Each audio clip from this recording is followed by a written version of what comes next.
Hello and welcome to the Worn and Wound podcast. My name is Zach Kazan. I'm the managing editor at Worn and Wound. We have a really fun show for you today. We're going to talk about some new releases. We are back into new release mode all of a sudden here in the watch world. I'm joined today by two great guests. We've got Kat Shoulders, head of content, joining us. Kat, how's it going? Great. Glad to be here. And we've also got Devin Pennypacker, our social media guru. Devin, how's it going? Good, Zach. Thanks for having me on. Absolutely. Anytime. So we're going to talk about new releases today. I feel like we went through a long, slow summer of very little going on in the watch world. We just didn't see a lot of new watches come through, which is sort of what, like for better or worse, sort of like drives the engine of our little website here. But since Geneva Watch Days, we've really seen new releases pick right back up. There's a lot of cool things to talk about. So we're going to kind of like break it down into categories by price, some of the new releases that have caught our eye. I've asked you guys to do some homework and come prepared with a list of watches that we'll go through. Before we do that, obviously we need to get a wrist check out of the way. Kat, what are you wearing today? I am wearing a watch that I haven't worn in quite a while for no other reason than I kind of just forgot it was in the watch box, but it's my IWC Spitfire UTC. So it's got a little window at the bottom.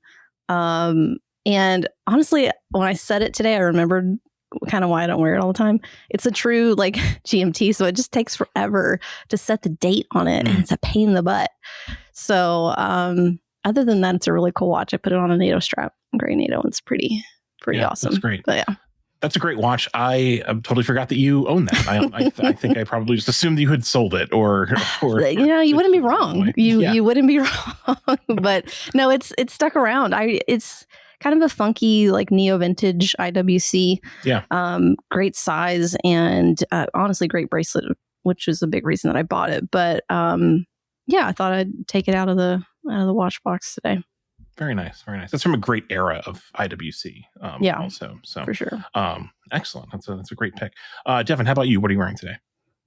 So I actually threw on the new Seiko Samurai SRP L11, which I actually wrote the review on our website for. But the main reason I put this on is I'm meeting up with a friend this afternoon who hasn't seen it, who's been begging to see it. And every time that I have seen it since I purchased this watch, I keep forgetting to put it on, and I have something else on when we meet up.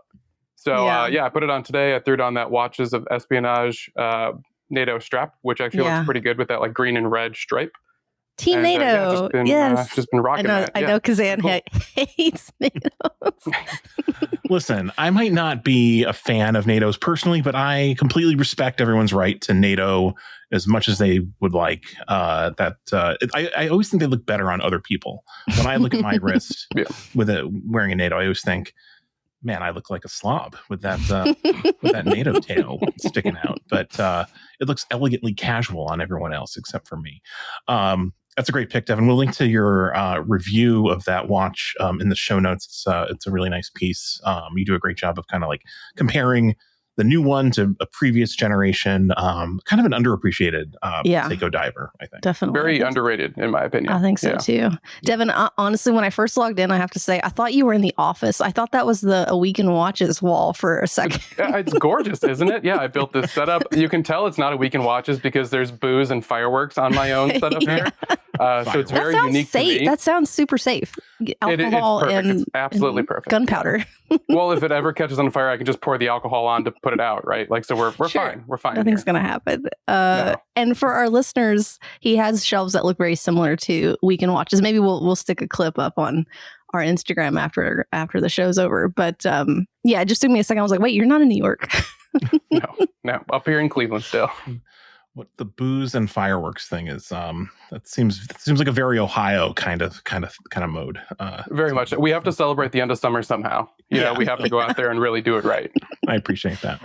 I'm wearing the Fears Brunswick Aurora. I put it back on the bracelet this morning. I think Fears will factor into the conversation today with at least one pick here in our new release, our kind of allocation of new releases for the fall.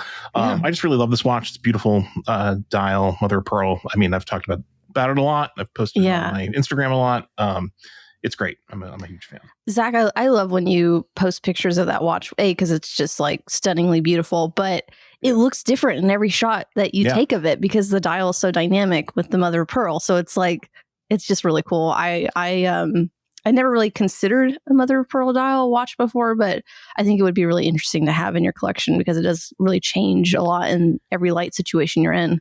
Yeah, it's kind of like having like 100 dials in one because it really, it really does change. That's the tagline for it there. Yeah. There you go. Yeah. I'm not a marketing person, but like I just did it by accident. And I will say, like, I've shot that watch right before it launched. Nicholas visited our office last year right before wind up, and that was one of the hardest watches to shoot because you really have to align the light at a certain angle to really light up different aspects of the dial. It's one of those that you probably should composite like 5 photographs into one. I don't have time for that, so I don't. But I just messed with the light for like 10 minutes until I got it right. But really hard watch to photograph. But you make it look great, Zach. I love your shots of it, especially when you're outdoors a lot.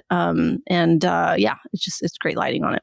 It's kind of fun to photograph because you never really know, like you just kind of don't know exactly how it's going to translate into a photo, and you just kind of like get these unexpected sorts of contrasts and like, you know, depending on the light, it's a really just very dynamic dial. So has anyone commented on that watch at all when you're out at all? I have gotten comments. That's great on this watch. Yeah, every so often. Which of course, as most watch people know, that rarely happens when you're out. It's the biggest compliment. It feels so good. Yeah, no, it's nice. I have gotten a few comments about this watch, so that's great. Yeah, it's wonderful. I'm a huge fan. All right, let's get into it. We're going to talk about new releases in 3 categories. So we each picked watches that have come out roughly from like the point of Geneva Watch Days until now. We're recording towards like the end of September here. At under 1,000, under 5,000, and under 20,000.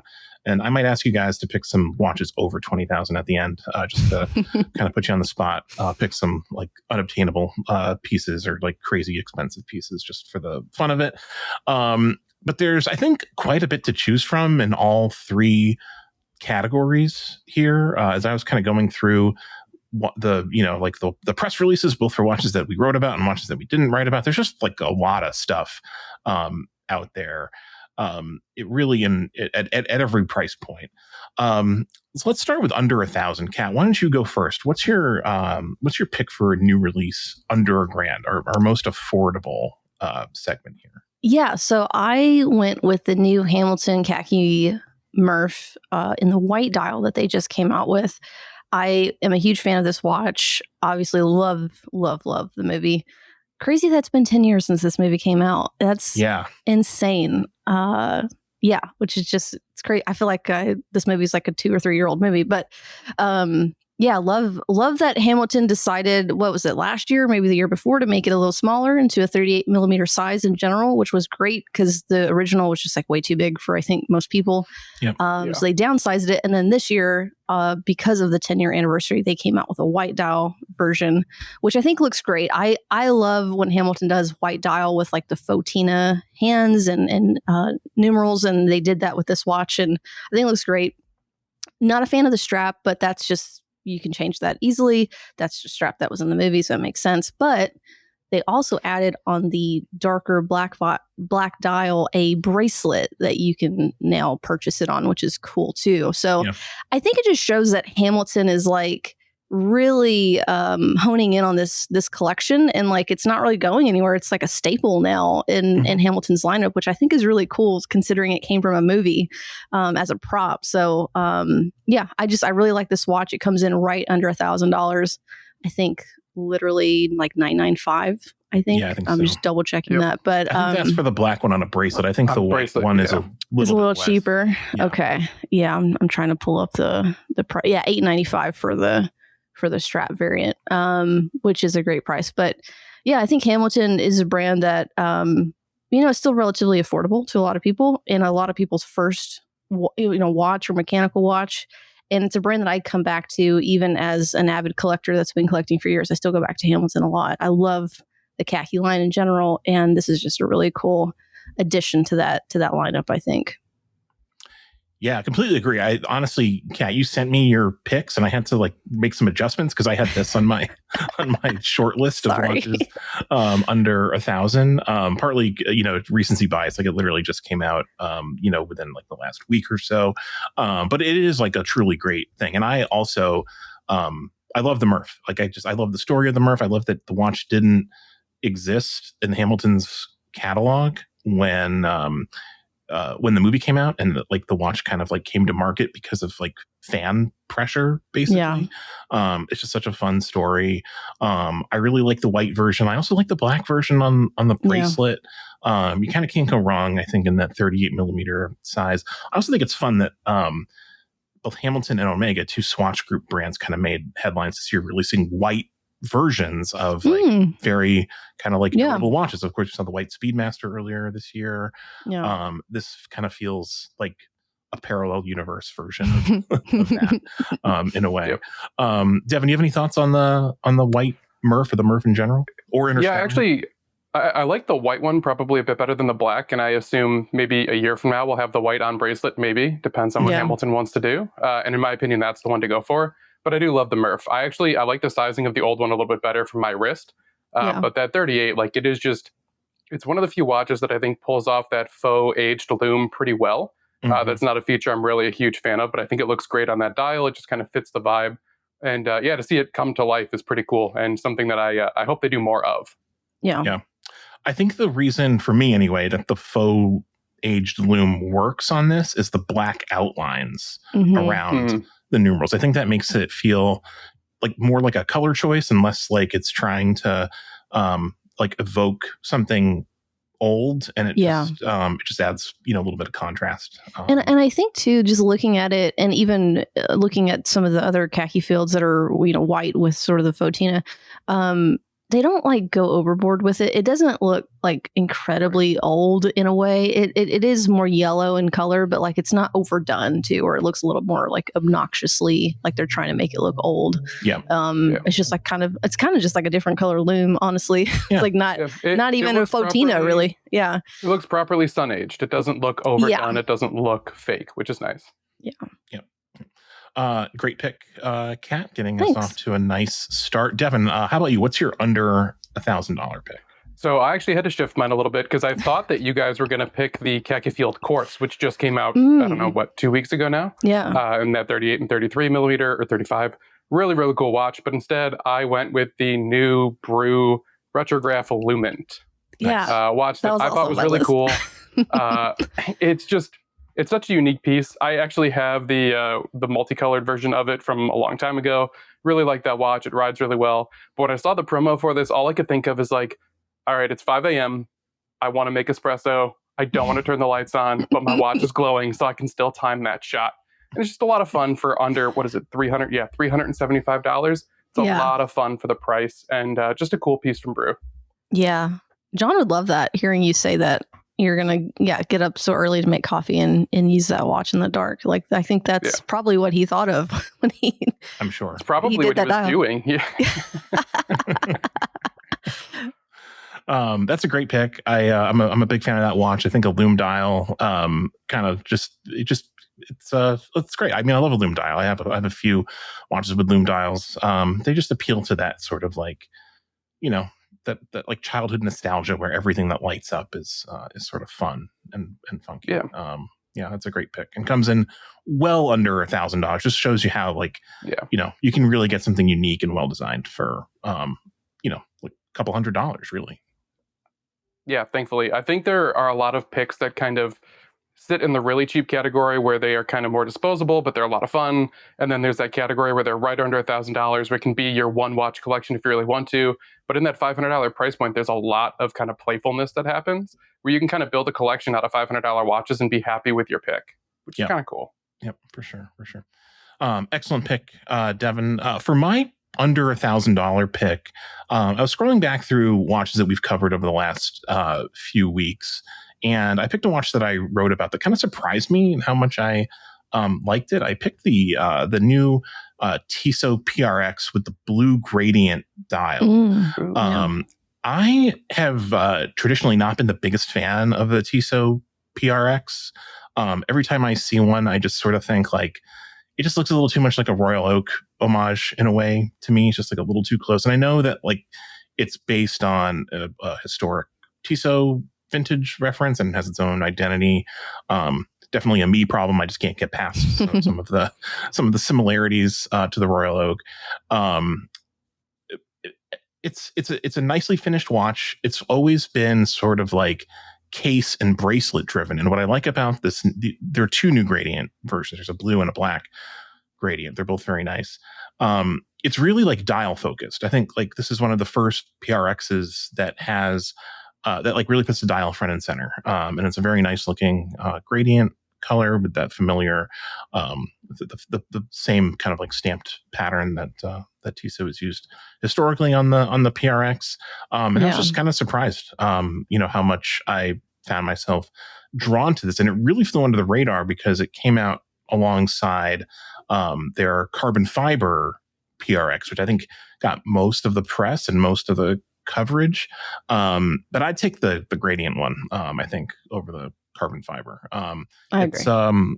Let's see, about $725 retail, which is I think a lot of watch for the money. It has that Powermatic 80 movement. Obviously like a nicely finished case and bracelet. I'm a fan. What do you guys think? I love that watch. I've seen it so many times at like wind up. It's always great to see so many people come in wearing those. And I don't own one, and I don't really know why, because we carry them now in the shop. I should probably pick one up at some point. But my brother actually bought for his wife the like all gold version of that, and it looks so good. It's like such a baller watch to have on. But I think for the money, like you really can't beat that watch and what Tissot's doing at that price point. They just look really, really great. I think it's an awesome watch. Yep. Yeah, they do. They wear really well too. And I think that gradient dial just kind of, I don't know, it's a cool pop of color. We had the Damian Lillard one that came out a little while ago, which was also kind of a unique take on the PRX. But it's cool to see them doing something a little bit different than just another dial color. You said you'd pick the blue to purple gradient. That's the one? Yeah, I think so. I kind of go back and forth. I like them both, but the blue one, I think, or the like that blue to purplish one, I think is just a little bit more appealing. But they're both very nice. They don't do like an all loom dial, do they? They do, but only in the quartz, I believe. Oh, that's right. Okay. Yeah.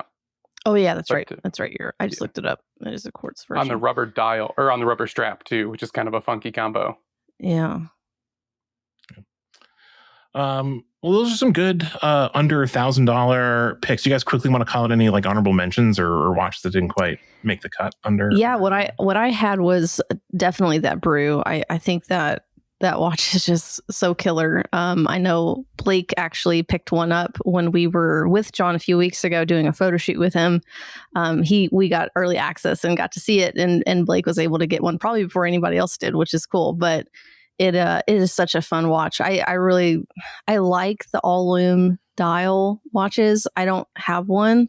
And I don't know why, because I love loom. Like I'm a huge fan. It's like one of the first things I check on a watch when I buy a new watch. And it's pretty awesome. I might have to pick that one up at some point. Yeah. All right, well, let's move up the pricing ladder to our under $5,000 category. Devin, why don't you kick off this round? What's your pick for under $5,000?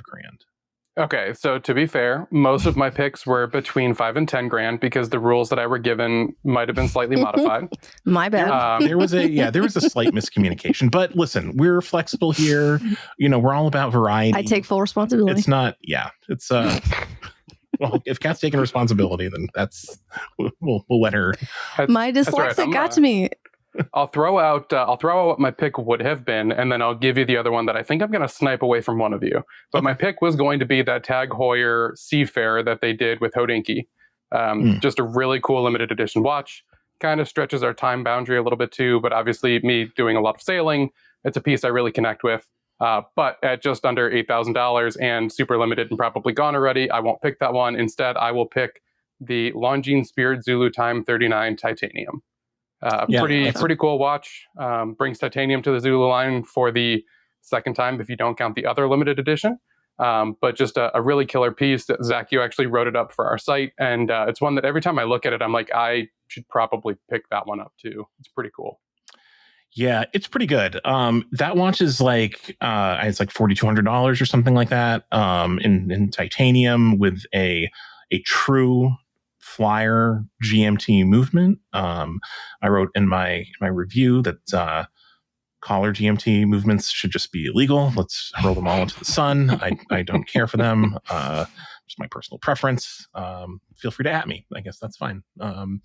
But I like this watch quite a bit. It's just we really do have like a lot of good choices in this sort of like, call it like $4,000 to $6,000 like GMT category.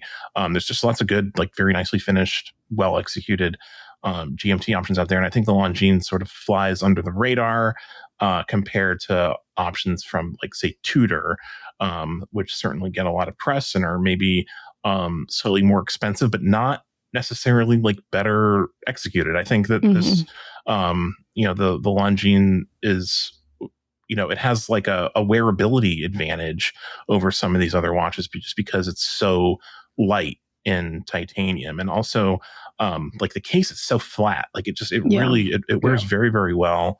Like the styling is not like my personal preference necessarily, like it's maybe a little too like on the vintage inspired side of things for my personal taste, but like this should be like a big mass market hit, like this watch. Like it should be like a raging success for Longines if there's any justice in the world, I suppose. It's very, very good.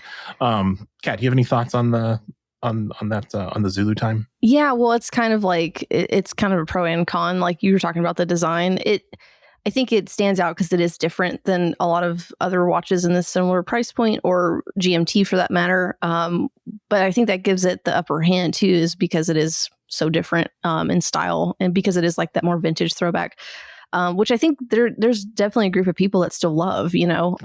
That can't get enough of the, vintage look on a watch. But I still think it has like its ceramic bezel looks like on it. So it still has like some of the more modern features. I've not seen this specific watch in person, but I did go hands-on last year with some of the other GMTs that they had, which I think Ricardo might have, or he might own the brown version, I think. But really great quality, and I think great bang for buck when you're looking at a GMT watch. Yeah, that's something with this watch that I do want to call out too, is I think that a lot of people compare it to the Black Bay Pro. Obviously pretty similar styling. You're looking at that kind of titanium GMT category. I think that if you look at the fine finishing on the Longines product right now in that price segment, I think their finishing kind of beats a lot of the other companies out there. Not to say that Tudor isn't doing a fine finishing technique on their watches, they are, but they kind of lean more in that kind of tool category, whereas Longines is giving it just that little bit of dressy aspect to it that you don't necessarily find on a lot of other, especially titanium pieces around that price point. Yeah. No, for sure. It's it's kind of one of those things we talk about all the time. Titanium is notoriously like a little bit more difficult to finish than stainless steel, but brands are catching up. And I don't think that this watch, the Longines, is like, it's not like Grand Seiko titanium levels of finishing. It's not quite that intricate, but it's pretty good for like $4,000. Like it's it's a very nice piece, very, very well executed. I was certainly impressed after spending some time with it a few weeks back. Awesome. Kat, let's go to you. What's your under $5,000 pick? Yeah, so my watch just came out today. Hopefully it's out by the time this podcast comes out and nothing went wrong. We might have to scrap the podcast. But it is the Fears Brunswick Jump Hour. So Fears collaborated with Christopher Ward 2 years ago, maybe? I think I want to say 2 years ago now. It was January 2023. 2023. Okay. Yeah, just a year ago. Feels like 2 years in my head. Well, it's almost 2 years. It's like very close to coming up on 2 years. And this was a watch that you could really only purchase through the Alliance of British Watch and Clockmakers. And I think they only did 50 of the original batch of these, were like a burgundy color. But they are now adding this watch to Fears's core collection, which is great. So they're not limited. You'll be able to purchase these. I mean, limited probably in production because they do a lot of hand finishing and stuff, and things take a little longer with Fears. But they're doing a black dial they call Raven Black. They're doing a coral dial, and obviously the mallard green that you can purchase at the boutique in Bristol. So excited for these. Not gonna lie, already put my deposit down for the black one. So, there we go. yeah, 40.5 millimeters. Still has the same movement inside. And you can also get these now on bracelet, which they didn't have originally when they first came out. So they are offering to be able to purchase on bracelet. And the bracelet's great. You know this, Zach. You have a bracelet with your Fears. I had one previously with another Brunswick that I had owned. And I am getting this on bracelet because I think like it's just great to have. And then of course you can put it on a million different straps. But yeah, this is just such a great watch. I love Fears. We both do. They're such a great brand, and like the quality that you get for this price point, which I don't imagine that they're always going to be at this price point. I see this brand growing exponentially over the next several years, and they just keep doing more and more awesome things. I've always loved this Jump Hour watch. I adored it when it first came out. I just don't like burgundy. It's like that's like not my color at all. So when I found out they were doing more color options, I was just ecstatic. I think the coral, now I'm kind of like, oh, maybe I should have went for the coral because it's like the coral is so cool. That's the one to go for, I think. Yeah. I went with black because I was just like, it's going to go with everything. It's just going to be this like classic cool watch. Yeah. But the coral has this like tuxedo look too. It's pretty interesting. I'll have to share the images with you, Devin, but these are winners. I'm so glad that they're adding these to the core collection, and people can buy these at will now, and they're not going to be limited in production. So that's really great to see. And the price point comes in. I don't have US dollars, but it's like $5,000 on a bracelet. Okay, I think when you yeah, the I only have pounds on the conversion. Well, I'm glad you did the math. I don't even know, and I literally bought this watch, and I don't know. I literally just finished writing this watch up like minutes before we got on on this call, so it's all sort of fresh in my mind. Yeah, I'm a big fan of these watches. I was a big fan of the original Jump Hour limited edition. Obviously, not being I don't happen to be a member of the Alliance of British Watch and Clockmakers, so regrettably it wasn't available to me. Not that I would have been. I mean, they were so limited. I think they went like almost instantaneously. Yeah. Sort of a move we saw coming. I think, like, obviously, this was going to be, a product that would get, reintroduced into the main line at some point. Glad they're finally here. That coral dial is really incredible. Something worth pointing out is that the module for the Jump Hour is made by Christopher Ward, and it is, kind of like the basis of, the architecture is the basis for the bel canto. So it's sort of like, like a cousin, if you will, of the bel canto mechanically, because they both feature movements that just do something every hour, whether it's, chiming or moving an hour disc, across the dial. So, really cool piece. Devin, I don't know. Have you seen these watches yet? So actually, right before I know. I saw your link come through, and I immediately jumped in and started kind of digging through it because I was really excited when I saw that link. And Kat, I'm really glad that you got the black and that you might not be sold on it. Might be going for the other one, because when I saw the black one, I thought that might be my watch. That watch on bracelet is really cool. I think the black is also just a little bit stealthier and allows the Jump Hour to stand out a little bit more. So that's why I probably lean towards that one. But overall, just like really, really beautiful looking pieces. I'm really excited to hopefully get some hands on coming up here. I don't know. I'd imagine kind of killing it. I'd imagine that they'll be at Windup when Fears is at the show. He'll have these with him, which is great. I went with the black because Fears polishes their hands in such a nice way. Their hands are amazing, and Zach, you know this with yours. And I figured on that black dial, it would just like the hands would really pop off of it. But the coral is just fun, and it feels like just the more fun option. So don't do what I did. Get the coral. That's the one to go for. But I'm going to stick by your black, and then you can go buy the coral. It's fine. It's all fine. Yeah. Man, you guys can hash that out. I'm waiting for the next batch. What I really want, Nicholas, if you're listening, Mhm. You have a buyer if you do this watch with an Aurora mother of pearl dial. 'Cause Yeah. then I'd buy it. Ooh, And a it would mother match. of pearl jump out. That would be really great. Yeah, Yeah, I might have I'd to. I might have to jump on that train too. Yeah, or like some like exotic stone of some kind, like something that would Yeah. like match my Brunswick Aurora, like in a Yeah. certain way. That would be really, really cool. An Just putting it exotic out into the stone. universe. I just want to like just sort of I don't know, what do they call it? Like manifesting things. Yeah. Like that's what I'm doing here. What is the is it called Tiger's Eye? That's the Oh, the orange Rolex and does black. that, right? Yes, What if they yeah. did a Tiger's Eye and like, because then you could play off like eye being the jump power window. I don't know. Very I mean, it's a clever. far fetch. That'd be cool. Yeah. Yeah, I like that. Yeah, it'd be really cool. Sorry, we're just like spitballing. Yeah, no, this is. I mean, that's part of what this podcast is. It's just kind of like, manifesting future watch ideas. I think that's an important role that we play. Great pick. Of course, there's a link. There'll be a link for that in the show notes. Actually, there might not be because I think that article goes up later in the day. Well, I'll add one retroactively. But the watch is out there now as you're listening. Just check the Instagram story. We'll post it up there. It'll be fine. Yeah. Okay, fantastic. Yeah. I'll let you guys hash that out. Yeah.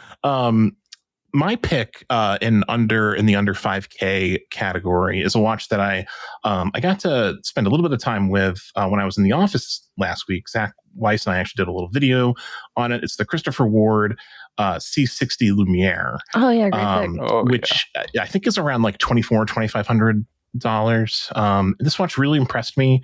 It is a very nicely finished dive watch, very thin, very wearable, and the dial just has this like incredible loom treatment. These like solid blocks of loom, which is something that we've seen Christopher Ward do in their like moon glow pieces and in other applications. And I was just like very impressed with how they kind of do something with this watch that is really like right in their wheelhouse and just like a very sort of like elevated way. I think Christopher Ward gets a lot of attention for watches like the 12X and the regular 12 for sure, and of course the Belcanto, things that are really sort of like watches that exist to sort of like be shots across the bow of the watch industry to sort of be like, hey, this is what we can do, for like $3,000 or $4,000 or $5,000 and like really unexpected things. And the dive watch is something they've been doing since the very beginning. And I love seeing the way they've evolved their take on the dive watch. And now they're incorporating these like, kind of like better manufacturing techniques and higher end treatments into something that is really has always kind of been their bread and butter. And I was just very impressed with it. It's a very cool watch. That's a great pick. Yeah, that is pretty cool. The loom application on that one, we've been talking about loom quite a bit in this episode, and I don't know, I love the 3D effect of it. I think it looks really cool. It reminds me kind of like the old PlayStation logo in a good way. Yeah. But I really love the way they kind of just pop out of that dial. Yeah. Yeah. It's very good. Also the bezel action on this watch is like incredible. The like the sound it makes and the feeling, when you actuate the bezel, it's just very, very good. You could easily, I think if you told me this watch was like a $4,000 watch, I wouldn't be surprised. The fact that it's around $2,500 or so is a testament to Christopher Ward and their ability to kind of like put things out at a competitive price point that are really compelling. Yeah, I love what the brand is doing, and I feel like this is going to be really popular for them. Yeah, I think it already is. Like I see it pop up on Instagram, like pretty frequently for a watch that's like pretty fresh to market. I think a lot of people sort of jumped on it. It's a very nice piece. Yeah. I'm excited to see it at some point. Yeah. Wind Up New York. Wind Up New York. Right around the corner. Christopher Ward. So many watches will be there. All right, let's move. Everyone did their $5,000 piece, right? Any other honorable mentions or things that you guys want to call out? Let me look through my list real quick. Well, the Formex, the GMT or UTC that came out was pretty funky and cool, and I thought is a pretty neat watch for them. Kind of a departure from some of their other watches and style. I thought just kind of a fun, complication to have, and they did like a beautiful blue and a green. and then a gray dial too. And we got to see these. We got to see these at Wind Up Chicago In New York? maybe? He had a sample at New York last year. Oh, really? Yeah, I he think had like the I only one got to see working him. sample. Okay. I think I saw him just wild. more recently in Chicago, perhaps. But Yeah, I think I saw a prototype in Chicago as well. It's cool. It's like a very clever kind of like, kind of like jumping hour Yeah. GMT watch. It's very nice. and those were like $1,400. Yeah. But yeah, pretty cool watch Yeah, for them. I crazy think for that was the the only price. thing. Yeah, definitely. Devin, anything else on your list? I know we got kind of like twisted up in the price. Yeah, points, but anything yeah. else you wanna My call prices out? are all over. I mean, there's the America's Cup Omega Speedmaster that came out, which is obviously at $6,500 above the 5,000, which is kind of cool. It's not great, but it's all right. But speaking I of kinda gray like it. dials, IWC, it's interesting. But IWC did the Mark 20 in like a gray sunburst dial that they recently just released. I Yeah, missed I that. saw that. That was good. Yeah, it really caught my eye. I don't know if I really believe in the upcharge that they are charging for that sunburst effect on the gray dial. It's a little bit out there, but overall, I think it's just kind of a killer piece. It looks beautiful. I'd like to get my hands on it at some point in the near future. Yeah, just a neat release from IWC. Very quiet release, though. Yeah, I don't even think I've seen this. I can't even find anything on it. Oh, here, I'll send you a link. I'll put a link in the notes for you. Too. They do this sometimes. IWC, they'll like have a new release that they don't really like widely promote. It'll just sort of like I found it. on I found it, Devin. on their website. Yeah, no, this one caught my eye too. It's very Oh, nice. it's titanium. Okay. Yeah. Nice. No, yeah, it's great. Just a good looking piece. Yeah. Yeah, I missed that one. Again, above the $5,000. So. Well, listen, everything's negotiable. Everything's flexible here. Yeah. That's totally fine. All right, let's move to the next tier. Under 20K, or I should say, like between 5 and 20K. More accurate. Kat, what's your pick in this category? So my pick is the Grand Seiko Atura Valley Dial Spring Drive watch. I'm trying to look for the reference number right now. Okay, here it is. Sorry, I lost it like on my page. It's SLGA025. So this they're calling it a green. I think it's more teal in color. You guys can argue with me. I don't think it's green innate. I think it's more blue, honestly. It's very teal to me, but absolutely stunning. All of the pictures I've seen for this watch online have looked incredible. And different lighting, different people's perspective, and the watch it looks incredible. So I'm a huge fan of the Evolution 9 series. I love the case design. It's titanium, has spring drive. And no one does dials, I think, like Grand Seiko does. And I cannot wait to see this watch in person. Don't need to add another Grand Seiko to my collection, but this would be a contender for sure. It has that sort of dynamic shift where you could tell it just looks different in different lights, and I think it's absolutely stunning. And this one comes in at a price point of $10,400, so just over the $10,000 mark. But yeah, it's a winner in my book. And Grand Seiko just came out with a ton of watches recently, and a lot of them were winners, and this was just kind of like a standout for me personally. Yeah, it's beautiful. Like the dial looks insane. This is a new texture for them, right? If I'm not mistaken. Yeah, new dial color and texture. Yeah, it's great. I think every once in a while, Grand Seiko will like they release a lot of watches, obviously, and it's easy to kind of get like lulled into sort of like the just sort of like the trading of colors and textures and case shapes. But every once in a while they'll do something that's like genuinely kind of different and new.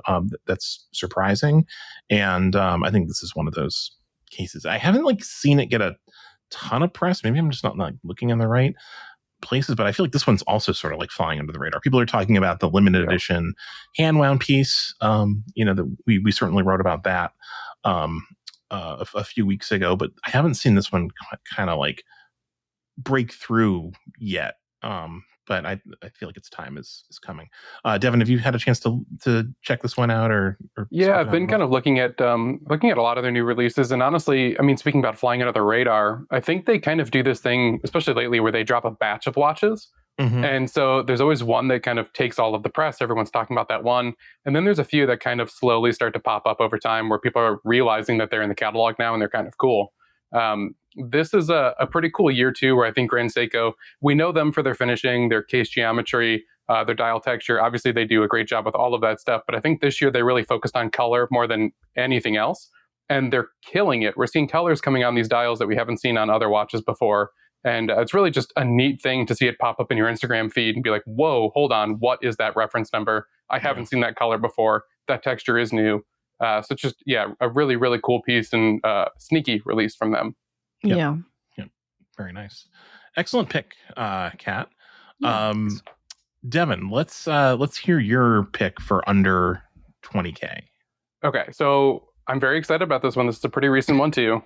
I chose the Glashütte Original CQ chronograph, the new white dial version, and specifically on the orange strap, which sounds like it would be an abomination, but when you actually see it, it is just a striking combination.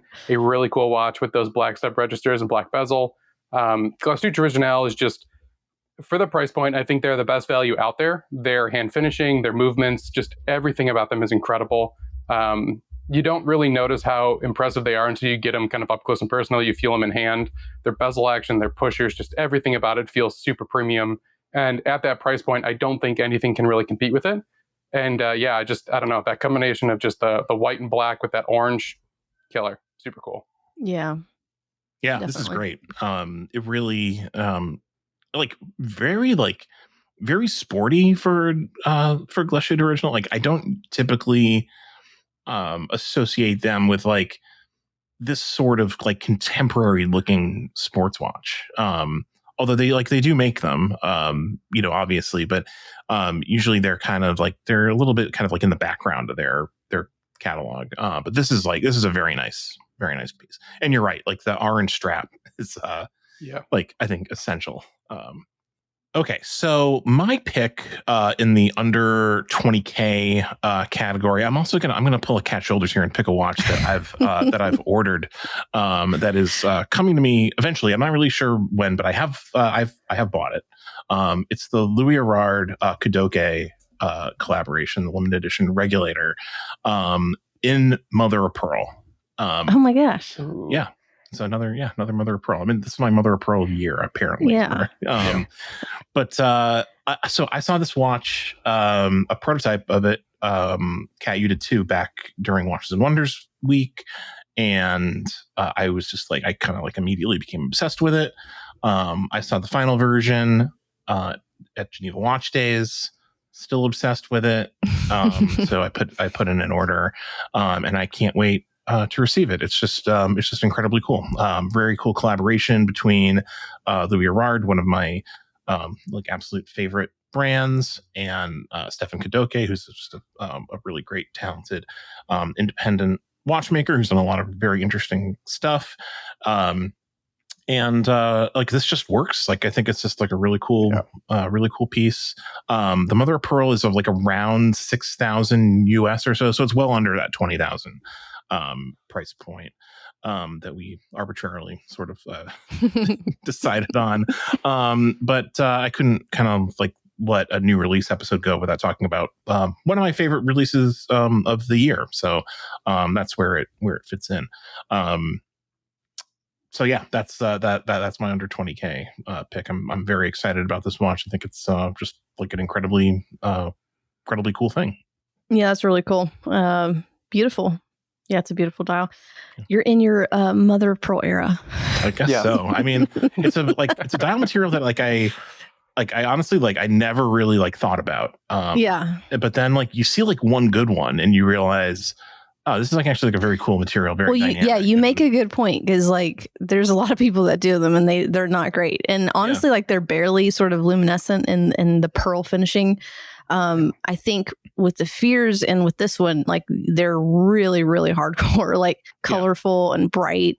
very vibrant. You can easily tell that they are mother of pearl instead of some watches you have to kind of like hold in a certain light and then you can just like barely see it. It's a lot more subtle, but yeah, these are like really hardcore. You just went all in, you went all in. Yeah, I'm excited for Zach showing up wearing his MOP earrings and rings and maybe some sunglasses too. Just like full on outfit. Why not? They do mother of pearl sunglasses. Yeah. That's kind of cool. Oh, I'm sure they do. If not the accent, then the whole frame. Yeah, I'm into it. Cool. Why not? It's it's a material that like obviously has been usually it's associated with like traditional like ladies watches, but like mother of pearl comes in like all these different shades, and like so if you get like a darker color, like it takes on a very different character. And this Louis Gerard watch is like it's 42 millimeters, like it's big and like kind of like imposing, and it has sort of like darker tones to it. So like gotta expand your mind. Like there's a lot of ways to kind of like execute on this material and any material. So it's pretty. Yeah. It's pretty good. I'm into it. All right. So we've all picked in the categories we're prepared for. I'm gonna put you guys on the spot. Anything like over 20K, within the last few months, come across your desk that you think is like worth calling out here? Yeah, I mean, for me, it's easily this like Moser and Studio Underdog collaboration, which I think is really, really cool. And if I had the money to spend, I would absolutely be on the buying list for this watch because I really love both brands. And I think it's a really wonderful collaboration, what they've done together. I think they're both really cool watches. But that would be really top of the line for me if I was purchasing something in that price point. And they were like... trying to find the price here. 60? Yeah. 60,000? Yeah. Roughly for the set. Yeah. Devin, do you have any thoughts on this set? This is something that I feel like everyone has an opinion on. It's Yeah. I mean, I love them. Studio Underdog, just everything that they've put out there, it really draws me in. I think it's a lot of fun. Every time you put them on the wrist, people just have to call them out. We were talking about getting watch compliments and how rare that is. And I actually had the watermelon for a little bit. I don't know, maybe a couple months here and there. But every time I put it on, everyone pointed at it. They wanted to know more about it. And I think this is just another one of those pieces too. And I think it's a really cool thing to see a very high-low collaboration rather than just two big giant names in the industry working together. Just a very rare and unique thing for sure.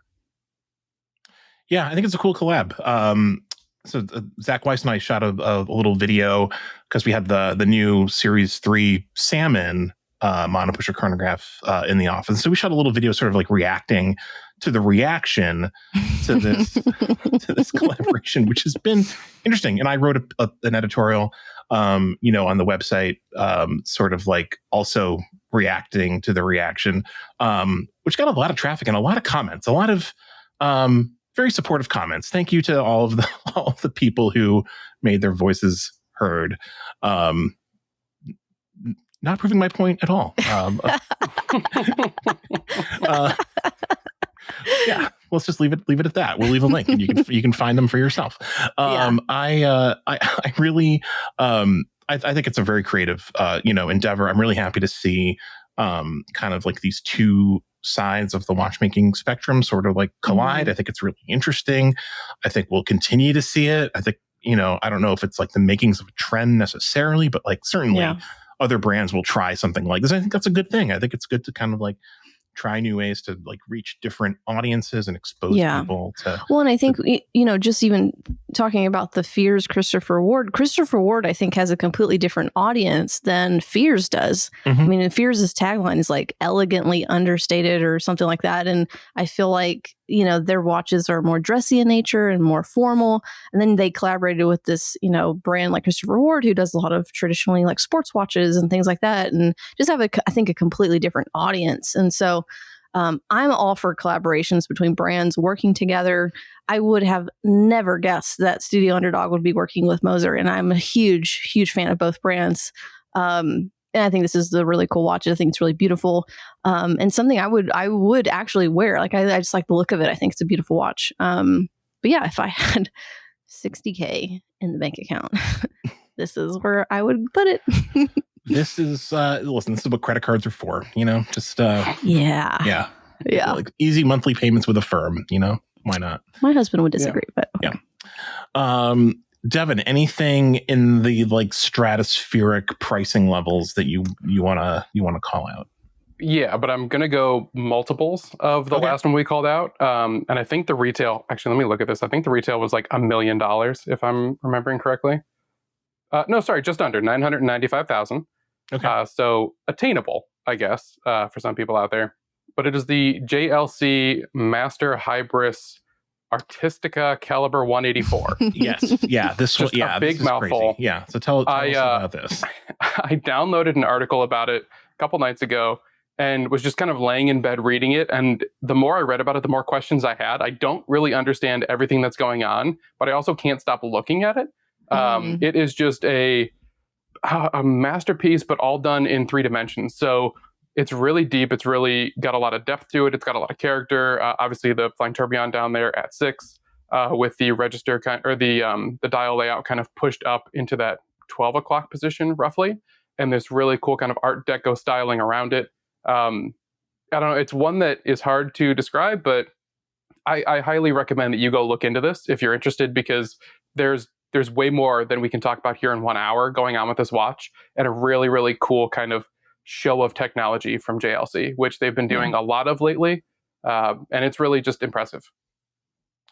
Yeah, this is a wild watch. Every once in a while, JLC will just like flex and just put something out that's just kind of like a crazy example of like the highest end watchmaking that they're capable of. And like we see this kind of thing every once in a while from like an independent brand, perhaps that like has the can like focus on like one watch for years, and can like just really like this would be like a masterpiece, for an independent watchmaker, maybe. JLC is a huge brand, like, and they do a lot of different kinds of things at a lot of different price points. And so for them to like make a watch like this, that is like, it's $1 million, but it's like, like you can buy it if you have $1 million. It's a consumer product, from the same brand that makes, a Reverso that's like, under 10K, is just kind of like a crazy thing. So for a brand to kind of like run the gamut like that, it's wild.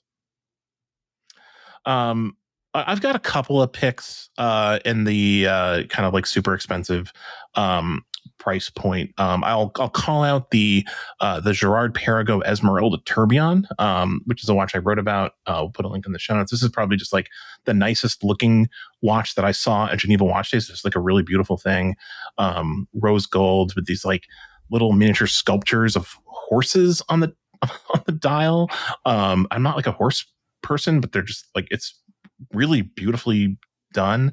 Has like the 3 bridges tourbillon movement, which of course is beautiful.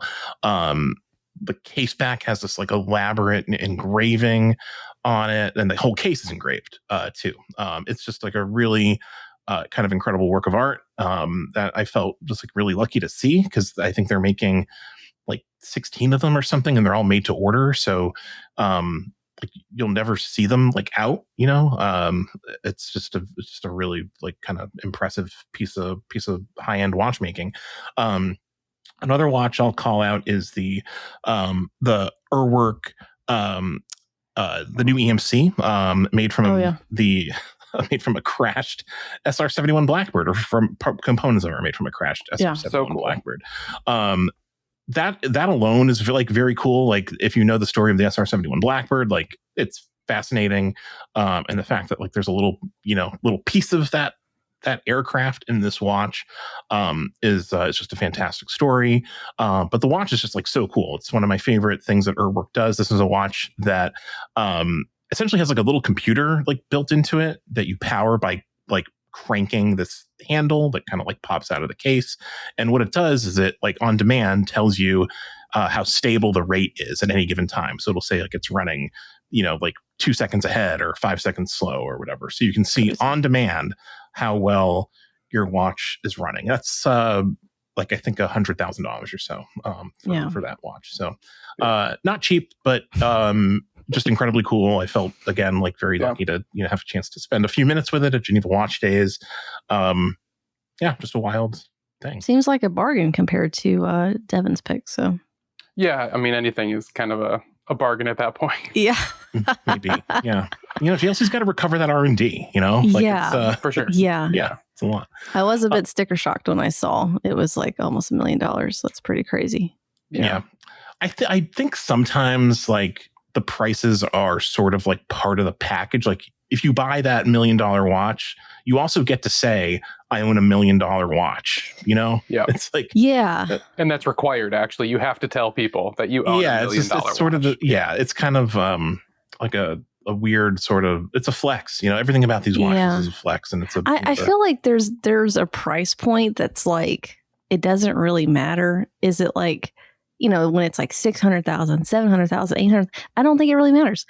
They just like pick a number at that point. I think it's like, there's a cutoff where it's just like, we're just going to name the price.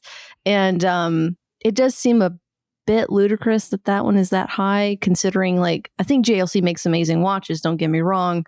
I think they just slapped a number on that because they've done other things that are, I think, I would say more affordable compared and equally as cool. But I mean, this is amazing. It's a great achievement, but still I think like it's a little like just like we're just gonna go with like $1 million.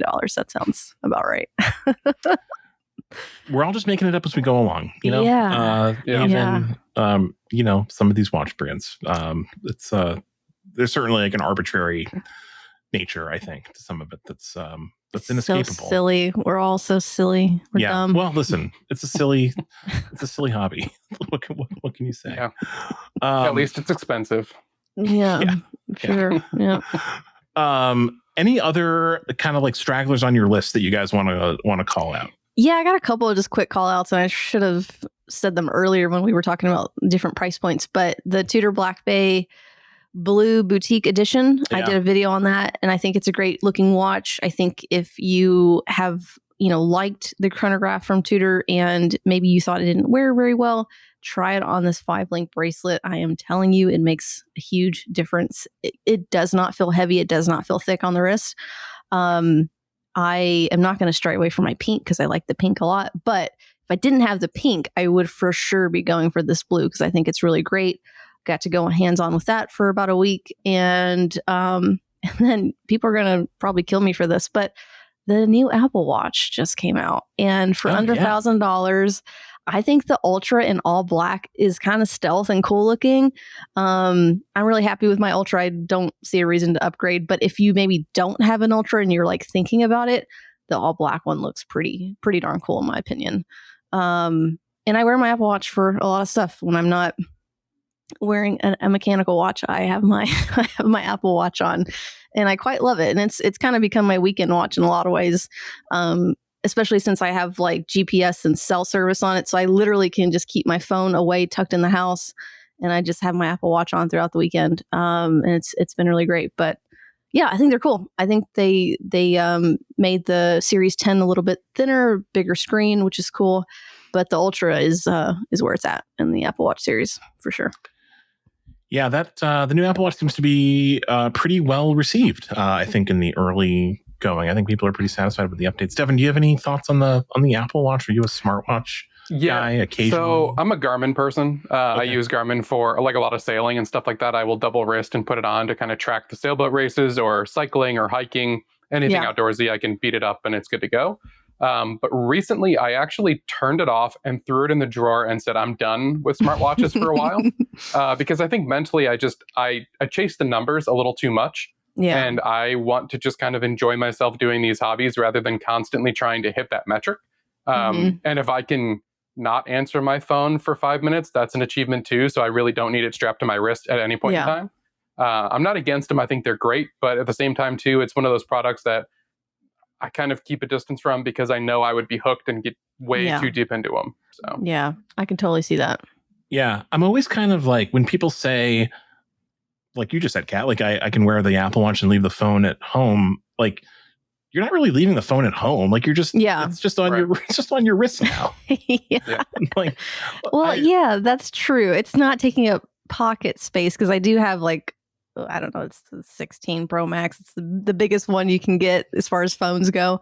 And it's cumbersome to wear. And we girls have like really small pockets, and it's a pain in the butt to like. So for you, it's like it's a practicality thing. Cause like when someone says, like where I'm leaving the phone at home, I think it's like a disconnecting thing. Like, I mean, I should. And I'll be honest, oftentimes I do have my phone on like do not disturb over the weekend. So I'm minimizing notifications, and only certain people can like call through for emergencies. So that's kind of my own weekend mode anyway. So I'm not really bothered by it, but I guess there's this freedom of like, I don't have my phone, but if something came up, I could still make a call, like on an emergency situation. I could still text someone.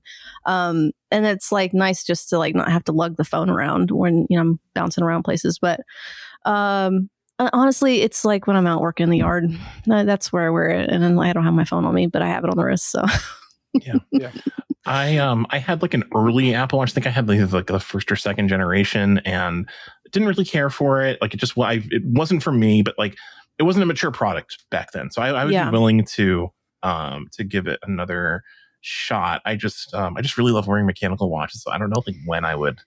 I've recently.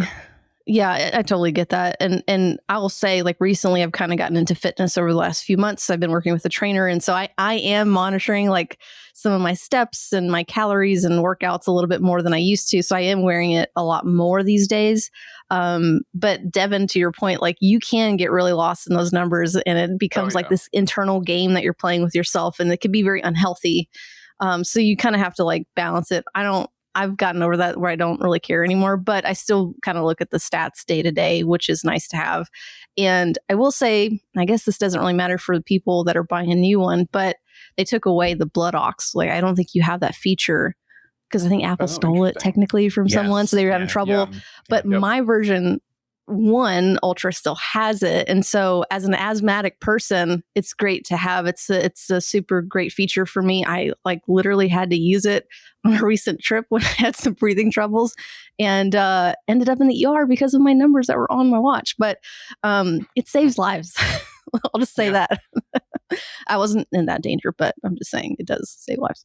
Yeah. No, it's a genuinely kind of like,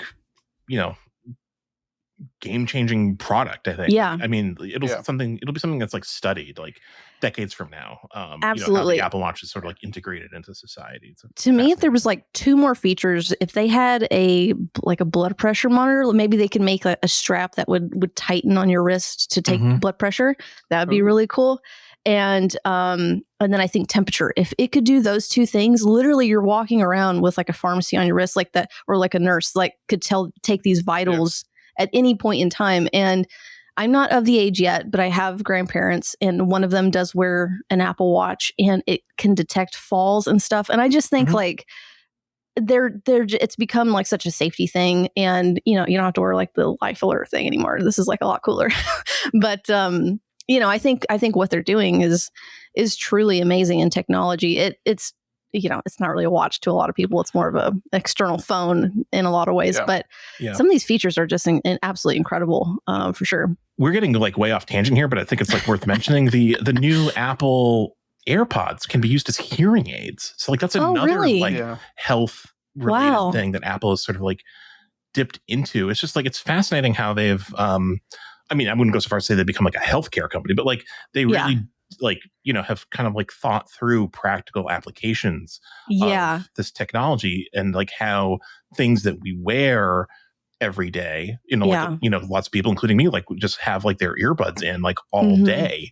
It's like, how can that like, improve your life beyond just like having easy access to like podcasts? And so like, it's I didn't know that. That's really cool. That's awesome. Yeah. All right, guys, this has been a lot of fun talking about new releases and how Apple is saving our lives. This is not an ad, I swear. But if they want to pay for it, let's let them. I'm all for. Let's get that Apple money. Before. But thanks, guys, for coming on. This has been a lot of fun. We'll put links in the show notes, of course, to all the new releases, and I thank you, the listener, for tuning in once again to another episode of the Warner Loud podcast. We will, of course, be back next week. Until then, take care. We'll talk to you soon.